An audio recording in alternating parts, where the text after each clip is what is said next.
Hey, it's me, MLV. Here is Pool Chapter 61, and this one is titled Hizashi No. In any case, the minute I hear an explosion from him, I'll be right over, he said. Most of the time we have walkie-talkies, so do not hesitate to call for me should the need arise. Do villains usually pop up when you're out patrolling with students? I thought the fact that a larger number of heroes out and about would deter them. No, unfortunately. Some villains like for more heroes and more hero students to be around so they can make a bigger scene and get more publicity. How annoying, you scowled, noticing Aizawa's hand had turned and was twisting up under the shirt that you were in. He hummed in agreement, his mind going elsewhere as his fingertips hit your soft side. I really enjoyed last night, you whispered gently, changing the subject and allowing him to touch you more. As did I, he replied, turning his head to yours as you looked up at him and pressed your lips to his. The rest of the morning was spent in each other's arms, kissing and caressing, but not letting anything go too far. Much to your surprise, it was nice to just make out on the lounge and do a little light petting without going the whole way. And that night you fell asleep with a soft smile on your face, replaying everything that had happened over the weekend. Well, that all went much better than expected. He actually opened up to me. I'm really glad we got to spend that time together, you thought as you drifted off to dreamland that night. You were up early the next morning, eager to see your secret boyfriend, and paid extra attention to how you looked so that you could be on point for him.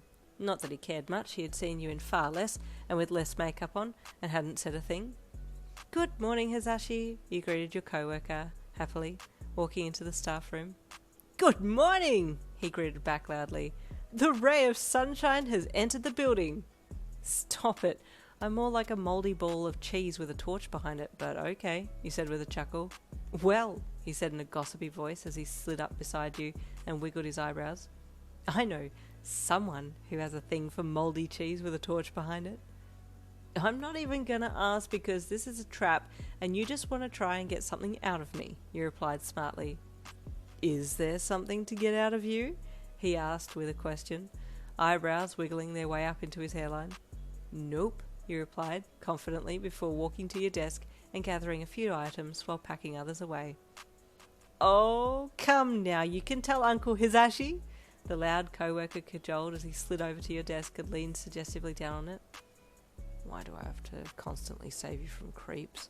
Aizawa asked you in a dull tone as he entered the staff room and stared his friend down. I'm not creepy. Am I in? Well, you hummed indecisively. That's not very plus ultra. I'm here to make everyone feel welcome, he replied, straightening up and throwing his arms out wide. Then greet me in the same manner, Aizawa challenged in a dead voice. Hey, cutie, Hizashi said quickly, sidling over to Aizawa's side and throwing at him the double finger guns before slinging an arm around his shoulders. Come here often? I rest my case, Aizawa commented bluntly, remaining unenthused by his friend's very flirtatious greeting. You quickly covered your mouth to stop the giggle, but you made a small noise and Hizashi looked back at you. Oh, come on, such a harsh crowd this morning. Just then midnight entered and Hizashi grinned brightly at her. Good morning, hot stuff. Hi, Mike, how are you? She asked nonchalantly, swinging her hips hypnotically as she entered the room. See? He exclaimed, gesturing to her dramatically. She responds to my greeting just fine. Nimiri, am I creepy? Oh, 100%, honey. But if you get too much, then I can just rip my clothes off and it's all over for you.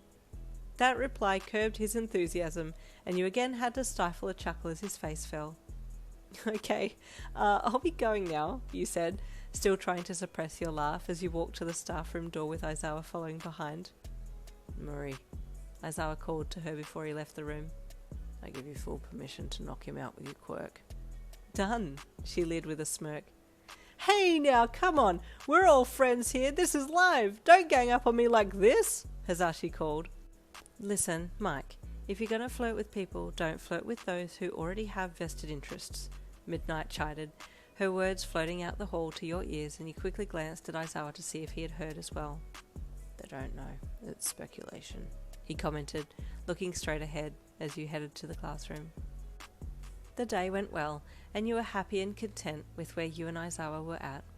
A few times he caught you looking at him during class, and returned your longing gaze with a small smirk and wink, before looking back to whichever student was presenting at the front of the classroom. None of the girls saw the exchanges between you two. They were all still a little sad that you and he hadn't stayed longer at Yagirozu's house on the weekend so that they could implement some romantic time alone for you two. Lunchtime came, and you were again cordially invited to join them, which you agreed to. "I am sorry that I didn't get to spend more time with you at the gathering on the weekend," Yagirozu lamented to you as you sat side by side at the table. "It's fine," you replied. "You were the host, so you needed to be present for the rest of the students that were there."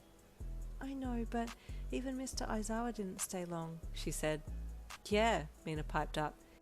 "Jiro and I saw you two when he saw you off at the gates."